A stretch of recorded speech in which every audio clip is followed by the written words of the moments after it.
네, 트럼프 대통령이 확진 이후에 산소 공급 치료를 받았다고 의료진이 뒤늦게 인정했습니다. 그러나 현재는 상태가 안정적이고 이르면 내일 퇴원할 수 있을 거라고 말했습니다. 네, 워싱턴 연결해 자세한 내용 알아보겠습니다. 이경희 특파원. 네, 도널드 트럼프 대통령이 입원 중인 월터 리드 군병원에서 의료진이 기자회견을 열고 상태를 설명했는데요. 트럼프 대통령의 상태가 지금처럼 계속 좋다면 이르면 내일 백악관에 돌아가서 치료를 계속 받도록 할 것이라고 말했습니다. 그러나 의료진은 확진 판정 이후 두 차례 트럼프 대통령의 혈중 산소 포화도가 떨어지는 일이 있었다고 뒤늦게 시인했습니다. 1차적으로는 지난 2일 늦은 오전 트럼프 대통령이 고열과 함께 산소 포화도가 일시적으로 94% 밑으로 떨어졌다고 밝혔습니다. 산소 포화도는 일반적으로 95에서 100% 값을 지나며 90% 이하면 저산소혈증이라고 부르는데요. 당시 트럼프 대통령이 산소 보충이 필요 없다고 단호한 태도를 보였지만 약 2리터를 공급해 포화도가 95% 이상으로 되돌아왔다고 주치의는 밝혔습니다. 이후 3일 아침에도 산소 포화도가 떨어져 산소가 필요한 이들을 위한 기본 치료제로 간주되는 스테로이드제 덱사메타손을 복용했다고 전했습니다. 그러나 의료진은 트럼프 대통령의 폐에 손상이 있는지, 대통령이 음압병실에 있는지 등의 질문에는 답하지 않았습니다. 네, 그런데 트럼프 대통령 상태를 놓고 의료진과 백악관의 설명이 달라서 혼선이 빚어지는 일이 이어지고 있다고요. 네, 앞서 숀 콜리 주치의는 트럼프 대통령의 확진 후 경미한 증세가 있다는 식으로만 알렸지만 이후 트럼프 대통령이 고열에 산소호흡기까지 사용했다는 보도가 나오면서 논란에 휩싸였습니다. 또 마크 메도스 백악관 비서실장이 트럼프 대통령이 2일 오전 열이 나고 산소 농도가 급격히 떨어졌다고 엇갈린 설명을 해 혼선을 빚어왔는데요. 그러자 주치의가 뒤늦게 산소 보충 사실을 설명한 겁니다.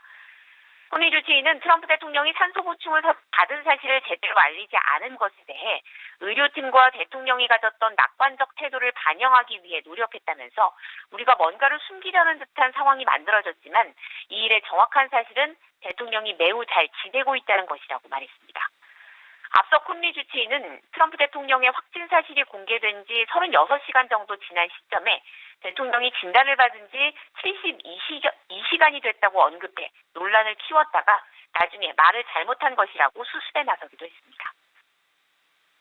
네, 그리고 트럼프 대통령 지금 병원에서 트윗을 하고 또 동영상도 올리면서 난 괜찮다 이렇게 건강함을 과시하고 있는 것 같습니다. 그리고 재선 캠프는 비상 계획을 가동하기 시작했다고요.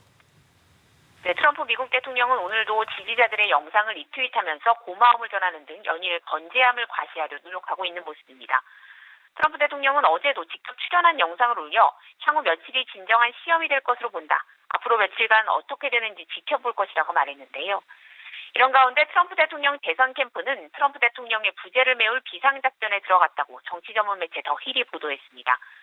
최근 코로나19 양성 판정을 받은 대선 캠프의 빌 스태피언 선거대책본부장은 선거운동을 최고 속도로 유지할 것이라면서 펜스 부통령, 대통령 가족, 연합체, 풀뿌리 지지자들은 재선을 위한 진정한 열정을 보여주러 총력을 다할 것이라고 말했습니다.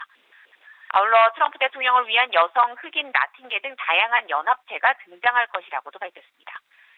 트럼프 대통령 입장에서는 여전한 지지율 격차를 따라잡아야 하는 시기에 오히려 더 벌어질까 걱정해야 하는 상황이 됐는데요. 로이터 통신이 여론조사 기관 입소스와 함께 지난 2일과 3일 1천여 명을 대상으로 조사한 결과 바이든 후보의 지지율이 51%로 41%를 기록한 트럼프 대통령을 10%포인트 차이로 앞섰습니다. 또 트럼프 대통령이 코로나19를 가볍게 여기지 않았다면 감염되지 않았을 것이라고 한 응답자가 65%였고 응답자의 57%는 사태 대응이 본질적으로 잘못됐다고 생각한다고 밝혔습니다. 지금까지 워싱턴에서 전해드렸습니다.